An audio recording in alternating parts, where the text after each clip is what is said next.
बचपन में बिल्कुल भी आइडिया नहीं था कि इंडिया एक इतना बड़ा टेक्नोलॉजी हब बन सकता है और आज के टाइम पर एआई और डीप टेक में इंडिया काफी आगे है। और अब टेक्नोलॉजी सेक्टर में और ग्रोथ लाने के लिए पीएम मोदी ने 1 लाख करोड़ का फंड अनाउंस कर दिया है। पर इससे फायदा किसको होगा और क्या ये सिर्फ एक अनाउंसमेंट है या फिर रियल गेम चेंजर? 3 नवंबर 2025 को एस्टिक 2025 के इवेंट में पीएम मोदी ने 1 लाख करोड़ का आरडीआई फंड लॉन्च किया। ये फंड बेसिकली प्राइवेट कंपनीज और स्टार्टअप्स को बूस्ट करेगा, specially AI, deep tech, quantum, semiconductors और बायोटेक जैसे हाई रिस्क रिसर्च एरियाज में। बट ये फंड करेगा क्या? इसको 2 लेवल स्ट्रक्चर में बनाया गया है। पहला हिस्सा एक बड़ा सेंट्रल फंड है जो गवर्नमेंट हैंडल करेगी और फिर ये पैसा फाइनेंशियल इंस्टीट्यूशंस और वीसीज को दिया जाएगा जो एआई, रोबोटिक्स, क्वांटम और स्पेस टेक जैसे सेक्टर्स में इंडियन स्टार्टअप्स और रिसर्चर्स को सपोर्ट करेंगे। मतलब वो सारे आइडियाज जो रिस्की तो होते हैं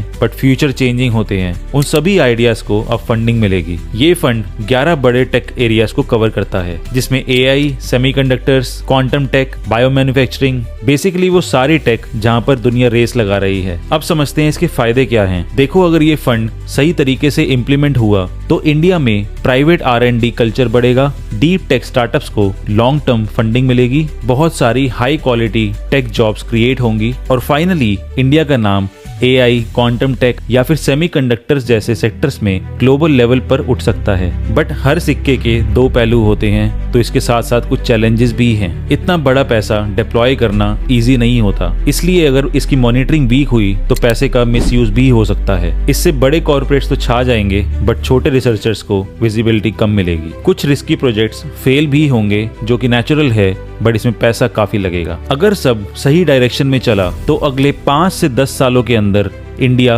ग्लोबल टेक इनोवेशन हब बन सकता है। लेकिन ये तभी होगा जब ट्रांसपेरेंसी, राइट फंड मैनेजमेंट और रियल रिसर्च इकोसिस्टम बिल्ड हो। तो दोस्तों, पीएम मोदी का ये इनिशिएटिव एक मैसिव अपॉर्चुनिटी है। अगर ये सही इंप्लीमेंट हुआ तो इंडिया का फ्यूचर लिटरली नेक्स्ट लेवल हो सकता है और अगर गलत हुआ तो ये सिर्फ एक अनाउंसमेंट बन के रह जाएगा। आप क्या सोचते हो? क्या ये इंडिया को ग्लोबल टेक पावर बनाएगा? कमेंट्स में बताओ।